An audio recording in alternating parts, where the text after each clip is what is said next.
We begin with the latest here in the United States. Super Tuesday had become a much anticipated moment this campaign season, and it certainly did not disappoint. After a string of early primary losses and questions compounding about when or if she would exit the race, we are now learning that for UN Ambassador Nikki Haley, she plans to suspend her presidential campaign as early as today. Just over a year ago, I launched my campaign for president. When I began, I said the campaign was grounded in my love for our country. Just last week, my mother, a first-generation immigrant, got to vote for her daughter for president, only in America. I am filled with the gratitude for the outpouring of support we've received from all across our great country. But the time has now come to suspend my campaign. I said I wanted Americans to have their voices heard. I have done that. I have no regrets. And although I will no longer be a candidate, I will not stop using my voice for the things I believe in. Now, her exit comes after perennial frontrunner, former President Donald Trump won convincingly up and down the spectrum last night. His only defeat came in ultra-liberal Vermont, where Haley managed to post just her second win this primary season. Nevertheless, despite that one blemish, the night was undoubtedly and convincingly for Donald Trump. But now begins the arduous task of trying to win over Nikki Haley voters, which could prove challenging.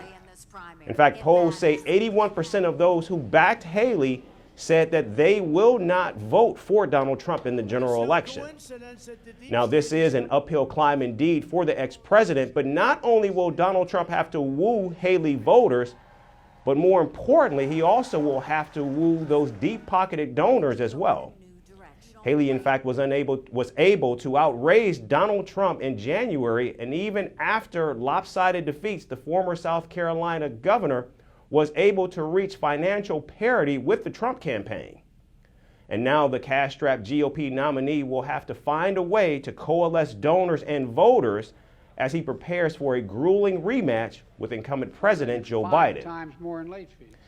And now, speaking of Joe Biden, Super Tuesday revealed both pluses and minuses for the president. Much like his Republican challenger, his wins were equally convincing throughout the night, except for a surprising and unexpected defeat in the U.S. territory of American Samoa.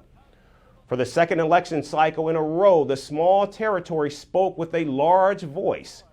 The island of about 45,000 picked little-known Jason Palmer over the Democratic standard-bearer.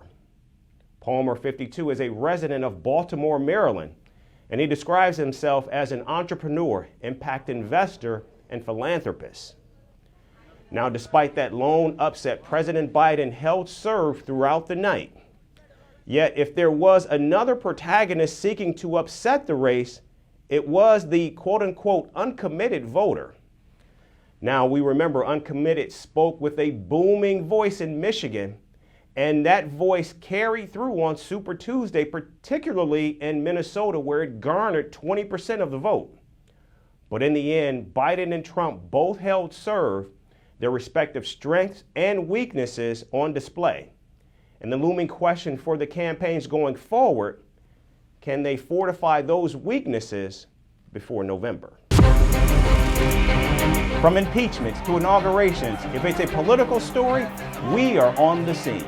The race for the White House is heating up. We're beating Biden. How dare he say that? If it's breaking news, we're live with the latest coverage. From the White House, the State Department, and Capitol Hill, we know the issues, but above all, we know the players to bring you the latest in-depth analysis on all the key stories that we're covering.